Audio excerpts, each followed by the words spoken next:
शेख हमारी अहले हदीस मसाजिद आइडियल अहले हदीस मस्जिद कैसा होना चाहिए आप बताएंगे। मैं इस सवाल की वजाहत कर देता हूँ।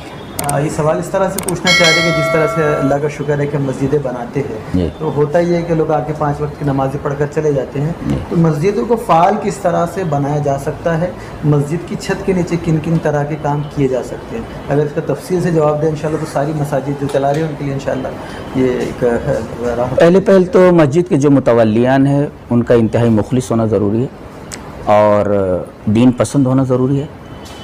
कुरान हकीम में है कि इन्नमा यामुरु मसाजिद अल्लाह मन आमन बिल्लाहि वल यौमिल आखिर, अल्लाह पर ईमान हो, आखिरत पर ईमान हो, किसी से डरते ना हो। और इसमें भी ये किसी से डरते ना हो। अगर मुतवल्ली मसलहत पसंद हो जाए तो फिर काम नहीं होता। उसे स्ट्रिक्ट होना चाहिए कि अल्लाह के रसूल ने फरमाया हदीस से मौजूद हो तो यहीं चलेगी ये।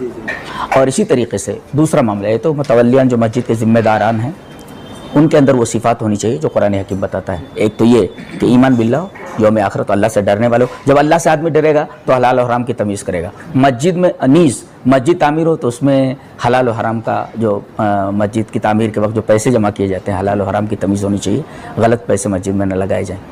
और उसके अंदर जो नौजवान हैं जो दीन की तरफ मायल हैं और एक हल्का बना लें, एक गिरोह बना लें और फिर वो दुरूस का एहतमाम करें वक्तन जैसा उनके लिए आसानी हो मस्जिद में जिस तरीके से, तो वक्तन फ़वक्तन दुरूस का। और शुरू में अक़ीदे को तरजीह दें, पहले अक़ीदा बताएं लोगों को, अक़ीदा बताएं, फिर अक़ीदे के बाद सबसे ज़रूरी चीज़ हमारे लिए है कि जो सबके लिए एक आइडियल की हैसियत रखती है कि हम नमाज़ किस तरह पढ़ते हैं, तो उनकी नमाज़ पहले सही कराई जाए।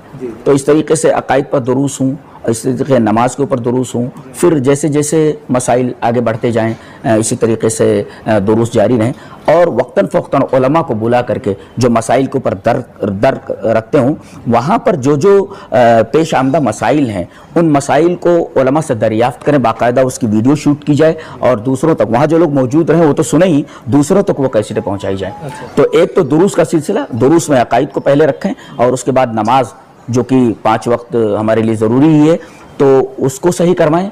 और बाकायदा वो नौजवान जो है मस्जिद के अलावा फील्ड वर्क भी करें, लोगों को बुला करके लाएं, उनसे बात करें कि चलिए बैठिए वगैरह वगैरह, वो तरीका कैसा भी हो सकता है। तो ये सारी चीज़ें मस्जिद के अंदर होनी चाहिए। एक तो मुतवल्लियान अच्छे हों, दूसरे नौजवानों का एक हल्का हो, नौजवानों का एक गिरोह हो जो मस्जिद में इस तरीके के काम करे और बाहर फील्ड वर्क भी करे और लोगों को उस मस्जिद में आने की दावत दीजिए। जी शेख, इसमें एक वजाहत इस तरह से चाहता हूँ कि अगर मस्जिद की छत के नीचे बैतुलमाल का नज़्म किया जाए, वो ज़रूरी है। ऐसा तो नहीं है कि मस्जिद की हुर्मत जो है तो पामाल हो रही है कि बैतुलमाल का सारा बातचीत वहाँ पे हो रही है, उसके बारे में आपका क्या ख्याल है?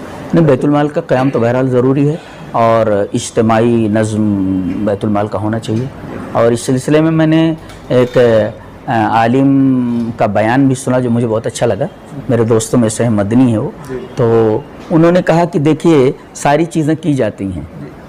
अब सहाबे किराम जब जमात में आते थे तो ये देखते थे, और जमात का फ़लसफ़ा ये है कि भाई लोग यहाँ जमा हैं, कोई आदमी क्यों नहीं जमात में हाजिर हुआ, क्या उसको कोई तकलीफ़ है, क्या उसको कोई प्रॉब्लम है? तो माश का भी बड़ा गहरा ताल्लुक़ है ईमान से। कभी कभी कुफ्र जो हो, कभी कभी आदमी को फ़क्र कुफ्र तक पहुंचा देता है। तो एक बैतुल-माल का निज़ाम होना चाहिए बाकायदा, और वो नज़्म कैसे कायम किया जाए, वहाँ की सहूलत के एतबार से बाकायदा वो हो और मुस्तहिक़ीन तक वो चीज़ पहुँचाई जाए। जी जी, वो ज़रूरी है, इसकी गुंजाइश है। बिल्कुल बिल्कुल होनी ही चाहिए। जी जी, जैसे शेख एक कोई मस्जिद सेंटर की हैसियत रखती है, उसके जो वहाँ पर आकर इल्म हासिल करने वाले जो अहले हदीस हज़रात हैं वो दूर दूर से आते हैं। मसलन अगर आपका जुमा रखा जाए तो बाज़ लोग 70 किलोमीटर से 80 किलोमीटर से आते हैं, आपका जुमा अटेंड करते हैं, साथियों के दरमियान बैठ के उनकी जो है तो तालीम तरबियत होती है। लेकिन अगर वो ठहरना चाहे 2-3 दिन वहाँ पे और इल्म हासिल करने के एतबार से, तो क्या इस बात की गुंजाइश है कि मस्जिद में उनको ठहराया जाए, वहाँ पे सोए? बिल्कुल बिल्कुल नहीं, कोई मजाक नहीं। बाकायदा असल में क्या होता है कि आजकल मस्जिदों का जो इस्तेमाल है, जो सहाबे किराम के ज़माने में हुआ करता था, ताबईन के ज़माने में, तबा ताबईन के ज़माने में, एक तो ये इबादतगाह की हैसियत रखती है बुनियादी तौर पर। दूसरे ये कि इस मस्जिद के अंदर तालीम व तरबियत भी की जाती थी, जैसे कि मस्जिद नबी का अंदाज़ था। यहाँ तक कि सज़ाओं का भी एहतमाम मस्जिद के अंदर किया जाता था। سمامہ ابن وصال کو اسی مسجد کے اندر باندھ دیا گیا تھا، ساریۃ میں سوارین مسجد سے باندھ دیا گیا تھا باقاعدہ، اور باقاعدہ وہاں پر فیصلے بھی کیے جاتے تھے، کورٹ بھی ہوا تھا. جی جی کوٹ بھی تھا وہ.